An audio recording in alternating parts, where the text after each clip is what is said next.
से पूछा, बच्चा पैदा होने की खुशी में तुम्हारे पति ने तुम्हें क्या तोहफा दिया?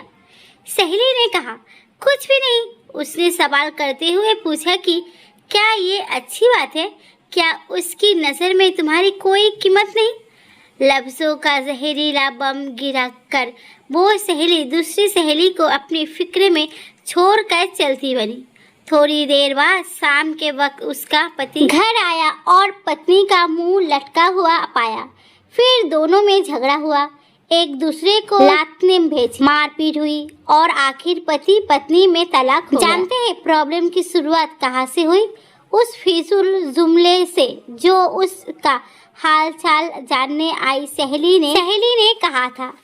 रवि ने अपने जिगरी दोस्त पवन से पूछा, तुम कहाँ काम करते हो? पवन, फैला दुकान में। रवि, कितनी तनख्वाह देता है मालिक? पवन, 18,000। रवि, 18,000 रुपये बस? तुम्हारी जिंदगी कैसे कटती है इतने पैसों में? पवन गहरी सांस खींचते हुए, बस यार क्या बताऊं। मीटिंग खत्म हुई। कुछ दिनों के बाद पवन अब अपने काम से बेरुखा हो गया और तनख्वाह बढ़ाने की डिमांड कर दी, जिसे मालिक ने रद्द कर दिया। पवन ने जॉब छोड़ दी और बेरोजगार हो गया। पहले उसके पास काम था, अब काम नहीं रहा। एक साहब ने एक शख्स से कहा जो अपने बेटे से अलग रहता था, तुम्हारा बेटा तुमसे बहुत कम मिलने आता है, क्या उसे तुमसे मोहब्बत नहीं रही? बाप ने कहा, बेटा ज़्यादा व्यस्त रहता है, उसका काम का शेड्यूल बहुत सख्त है, उसके बीवी बच्चे हैं, उसे बहुत कम वक्त मिलता है। पहला आदमी बोला, वाह, ये क्या बात हुई? तुमने उसे पाला पोसा, उसकी हर ख्वाहिश पूरी की, अब उसको बुढ़ापे में व्यस्तता की जगह से मिलने का वक्त नहीं मिलता है, तो ये ना मिलने का बहाना है। इस बातचीत के बाद बाप के दिल में बेटे के प्रति शंका पैदा हो गई। बेटा जब भी मिलने आता वो ये सोचता रहता कि उसके पास सबके लिए वक्त है सिवाय मेरे। याद रखिए, जुबान से निकले शब्द दूसरे पर बड़ा गहरा असर डाल देते हैं। बेशक कुछ लोगों की जुबानों से शैतानी बोल निकलते हैं।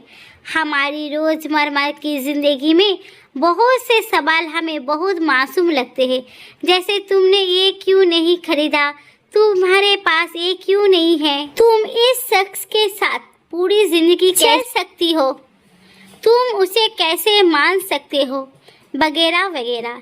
इस तरह के बेमतलबी फिजूल के सवाल नादानी में या बिना मकसद के हम पूछ बैठते हैं, जबकि हम ये भूल जाते हैं कि हमारे ये सवाल सुनने वाले के दिल में नफरत या मोहब्बत का कौन सा बीज बो रहे हैं।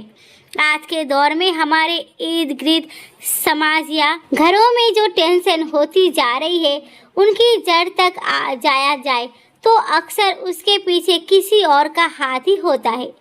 वो ये नहीं जानते कि नादानी में या जानबूझकर बोले जाने वाले जुमले की किसी की जिंदगी को तबाह कर सकते हैं।